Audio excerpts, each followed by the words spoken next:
So this one family of a lady who died from Ebola, they were particularly close to me.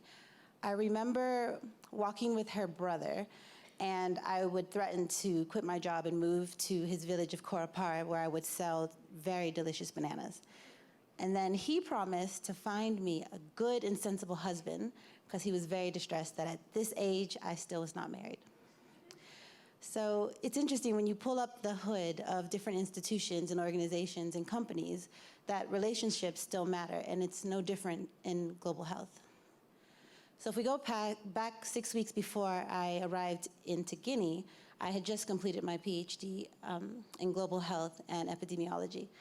And as soon as I finished, I started working for the Centers for Disease Control, and I was deployed to Guinea to help with the outbreak response.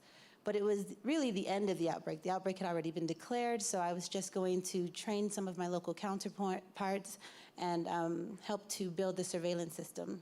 So I was really dismayed, and I was disappointed when we found that there were some new Ebola cases in the region where I was stationed. So Korapara, this village, is located in the southeast region of Guinea, and that's called the Forest region. And this was the area that the entire West African outbreak started, really. So it was interesting to find myself there one day, organizing with the community members. This community, they were phenomenal. They were amazing. When I think about them, I smile because they had lost so many of their own to Ebola, yet they were sitting with us international consultants, and they were helping us to look for folks that may have been exposed to the virus, and we were going to perform some contact tracing and monitoring together. But one day I realized that the same community that was helping me, these folks, they could have been exposed to Ebola also. This was their community. They went to the funerals of those who had died. They could have touched the bodies, and fear just slowly started to grip me. I had this aha moment, this realization of what situation I was actually in. But really quickly, as fast as the fear came, this feeling of triumph came as well, because that same community, just days before me and my colleagues came into their village, they were threatening us. They were saying, "We don't want you here, we don't trust you, we don't trust the government. If you put one foot into our village, then we'll kill you." And I believed them because they had delivered on that promise just 2 years before, at the beginning of the outbreak, when they had killed 9 local health workers who was out there to help them, to inform them about Ebola. But I mean, this mistrust was merited, right? The international community had made a lot of mistakes in Ebola. There was a lot of heroic situations as well, heroic moments, but we had made a lot of mistakes. I remember one villager telling me that he felt that when we came in, we were erasing his people. As soon as they said that they had symptoms, we would take them somewhere far off, and many times people would never come back. And of course, it's probably because they died in the Ebola treatment unit. But at that time, we weren't really communicating this to people. We weren't allowing these villagers to see their loved ones, right?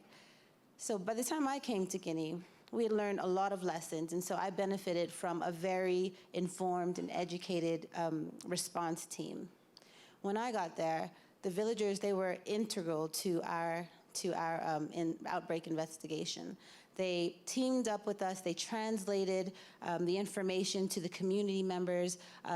They also reassured people when they were sick. They rode with them to the ETU, the Ebola treatment units. We also allowed people to see their family in the Ebola treatment unit. So it was just a very different situation.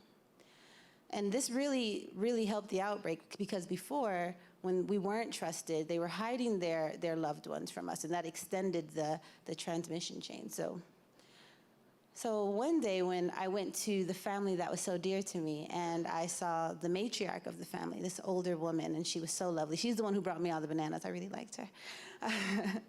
I saw that she was just losing some of her energy and looking a bit sick. And so I talked to her son, and he said, "Okay, we'll keep an eye on her." And the next day I came back, and her eyes were red, and we decided, okay, I think she should go to the Ebola treatment unit for treatment, for monitoring, so we could just make sure that everything is okay. So the family, they were fine. They're like, okay, yes, you can take her, no problem. So a day later, she actually died. And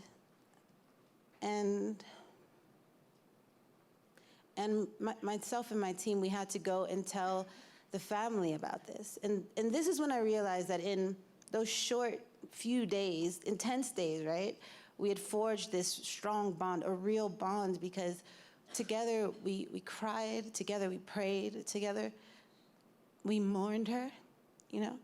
And these types of bonds, they were important. Like, global health is complex, right? There's international coordination, there's vaccine development and vaccine trials, but we could have all those things that if we don't have these relationships, then we're not going to get much done. And so because of this relationship with this family and multiplied across that region, we were able to stop this outbreak in 21 days. So there's a lot of great lessons that I learned during that experience, but one that I didn't expect to learn was that it's actually easier to stop an outbreak than to find a husband.